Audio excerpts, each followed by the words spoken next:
YCP అధినేత జగన్ మీద మంత్రి సవిత ఆగ్రహం వ్యక్తం చేశారు. లోకేష్ మీద సత్య ప్రచారాలు చేస్తే ఊరుకునేది లేదని హెచ్చరించారు. తల్లికి గౌరవం ఇవ్వలేని వాళ్లు తల్లికి వందనం గురించి మాట్లాడడం విడ్డూరమని విమర్శించారు.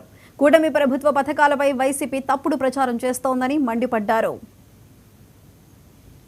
ఎన్నికల సమయంలో నా చెల్లమ్మలు నా బిడ్డలు నేను ప్రతి బిడ్డకు మేనమావని చెప్పుకున్నారు. అధికారం లేకొచ్చిన తర్వాత ఏ విధంగా మోసం చేశారు మీరు అందరూ చూశారు.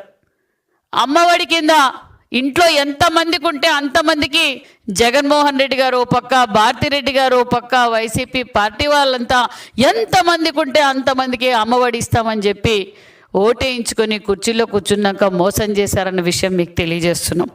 శవ రాజకీయాలు చేయడం, మహిళల్ని అవమానపరచడం, తల్లుల్ని చెల్లుల్ని, తల్లిని ఒక పక్క అవమానించడం, మరి అతని చెల్లెళ్ళు ఇద్దరిని రోడ్డు పాలు చేయడం, మహిళల్ని ఏ విధంగా అవమానపరిచారో మొన్నటి రోజు కూడా మనం చూసాం.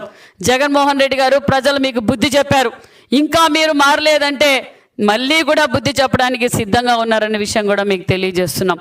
మరి మేము తల్లి వందనం 15,000 రూపాయలు, తల్లి వందనం తల్లికి డైరెక్ట్గా 13,000, పాఠశాలకు 2,000 ఇచ్చామన్నాం. మరి మీరు నిన్నటి రోజు నుంచి మా యువ నాయకుడు నారా లోకేష్ బాబు గారు జోబిలేకి తల్లి వందనం డబ్బులు 2,000 వెళ్ళాయని అంటూ జగన్మోహన్ రెడ్డి గారు చెప్తున్నారు. మరి జగన్మోహన్ రెడ్డి గారు, నేను ఇక్కడి నుంచే సవాల్ విసురుతున్నాను.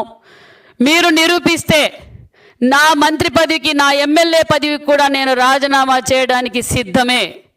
నిరూపించలేకపోతే మీరు పులివెందుల ఎమ్మెల్యేగా రాజీనామా చేయడానికి సిద్ధంగా ఉన్నారా అనే విషయం కూడా మీకు తెలియజేస్తున్నాను. సీఎం రేవంత్ రెడ్డి మీద ఎమ్మెల్సీ కవిత కీలక